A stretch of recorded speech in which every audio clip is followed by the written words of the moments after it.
Welcome to the second episode of the Green Tata series, where we will discuss Buddhist Refuge. This is Lama Jigme Gyatso of the Buddha Joy Meditation School. Welcome.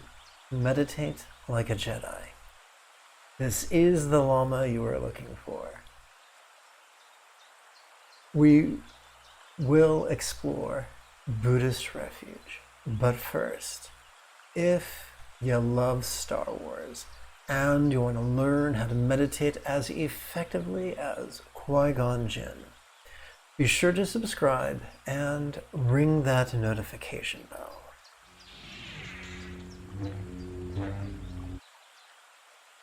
You'll notice the screen reads, oopsie, wrong button. Do bear with me. Oh, the joys of...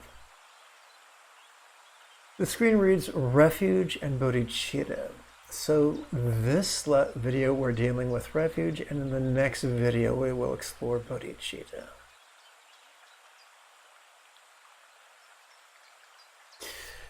In the Tibetan tradition, we perform these two recitations typically together, and then repeat it 3 times.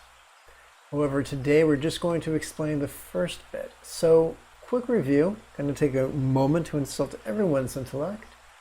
4 lines together equals a quatrain. 2 lines together is a couplet. Now, there are many ways to take refuge in the Buddhist sense. Turn your minds back to the Tao Te Ching. In it, we are introduced to the concepts of yang and yin, patriarchy and matriarchy, manipulating people with fear, being flexible and permissive. So, from the patriarchal point of view, there are all types of ugly, disempowering, fear-oriented reasons and ways to take refuge. And I am not interested in any of them. From the matriarchal point of view, rather than spit out the 3 Sanskrit words, Buddha, Dharma, Sangha, and make people think they're mystical and magical somehow, let's just translate them into English. Eternally, I rely upon the Buddha's example, teachings, and students. So what does it mean to follow the Buddha's example? It means we are willing to do the difficult thing. We're willing to be vulnerable with ourselves, between our own 2 ears, and ask ourselves, am I satisfied with the way I'm living my life? Is it giving me the peace and the fulfillment I desire? Remember, according to myth, whether the Buddha was, and let's jump back for a second. If you ask a member of patriarchy, if you ask a fundamentalist, was the Buddha real? They would say, yes. How do you ask such a question? I'll stay right there while I reach for a bat and slap you with it. But from the matriarchal point of view, we say, perhaps there was a Buddha, perhaps there wasn't a Buddha. Perhaps his life was exactly as it was written down, or perhaps it is grossly exaggerated. Perhaps the Buddha is merely an archetype that serves to inspire us. But if we look at the Buddha, even if we look at the Buddha as an archetype, we see a fellow raised with privilege, raised with wealth and power and every pleasure a young prince could dream up.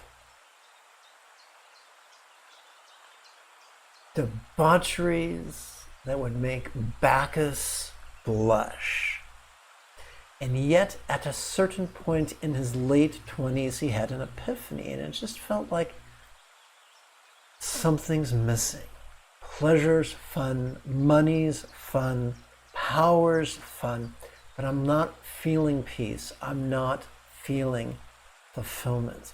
As a child, I was the kid who would pester relatives at the family meetings or family get-togethers.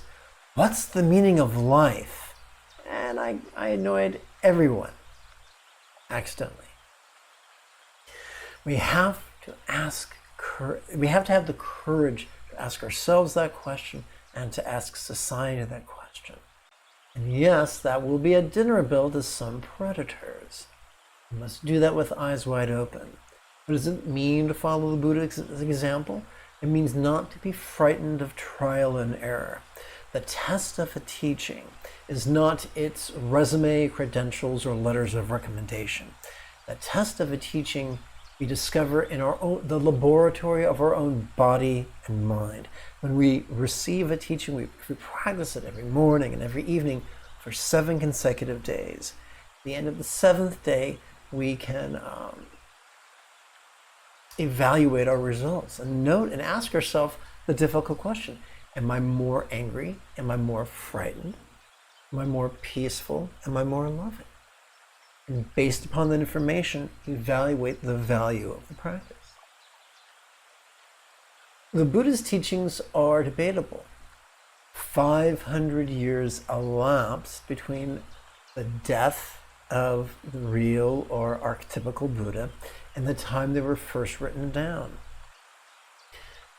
That should really send up a red flag. Just because something is written in a foreign language in an old book doesn't make it accurate or powerful. What's the test of the teachings? The results we get when we apply them. So we also rely not only upon the Buddha's example and the teachings that we can find, we also rely upon the Buddha's students. And once again, just because I go to McDonald's, jump on the counter and say, "I'm a Big Mac," doesn't mean you're gonna eat me for lunch. Similarly, just because I call myself a Bhante or a Roshi or a Lama or a Tulku or a Rinpoche doesn't mean what I teach and how I teach it is going to benefit you. Just because people call themselves my students doesn't mean they aren't dicks. It doesn't mean they're not cruel or stupid. Give people the benefit of the doubt. I'll assume everyone's awesome. Just like that song from the Lego movie. Everything is awesome. Everything is great when you're part of a team. So assume everyone is awesome and let them prove you wrong. And don't worry, they will. If people are stupid or cruel, they can't help themselves. They will be stupid and cruel and convince you of the error of your ways. Now, I've just explained to you taking refuge from the point of view of matriarchy. There is no superstition here. Now I'm going to take a quick break from the explanation to remind you that this explanation has not been interrupted by any ads because this channel is only supported by the generosity of other viewers just like you. So do be so very kind as to click the Patreon link in the description area below the video.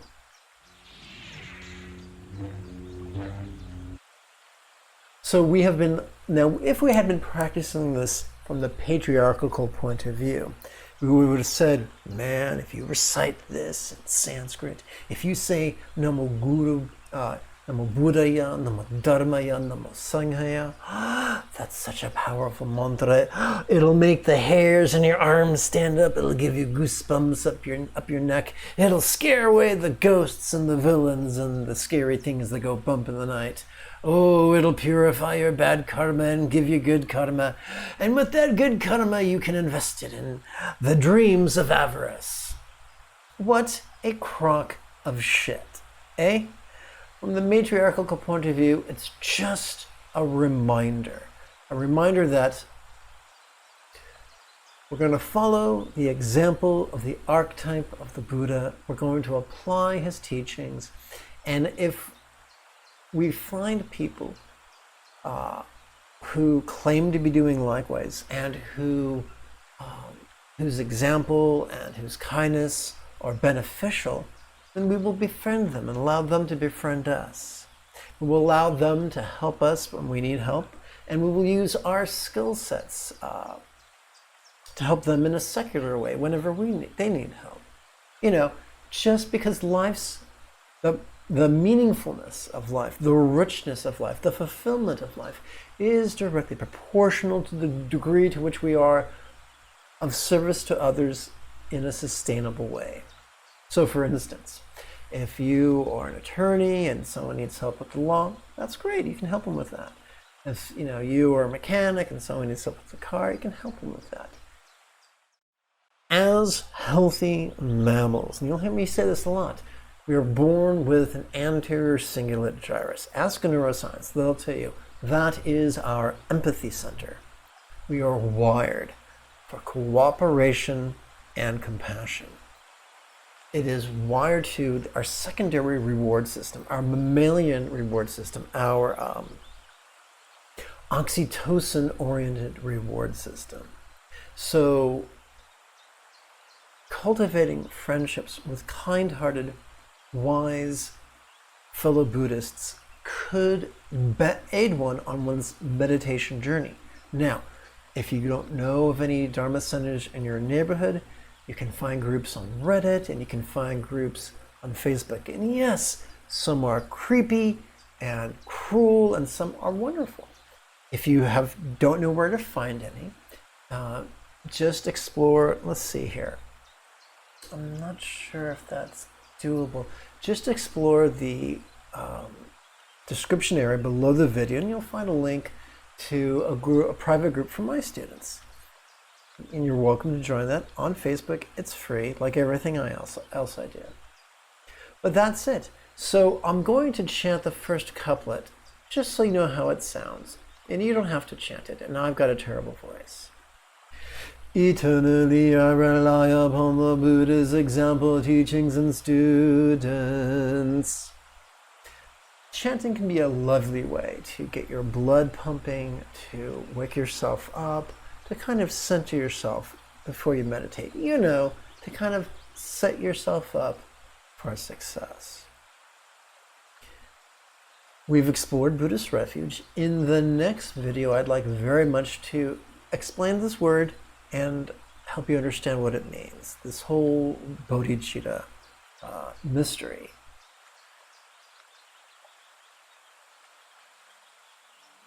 If you feel I have earned it, give this video a thumbs up and share it on social media. And write a comment in the comment area just below the video, for that really helps with YouTube's algorithm. If you are as nerdy as me, this is the way.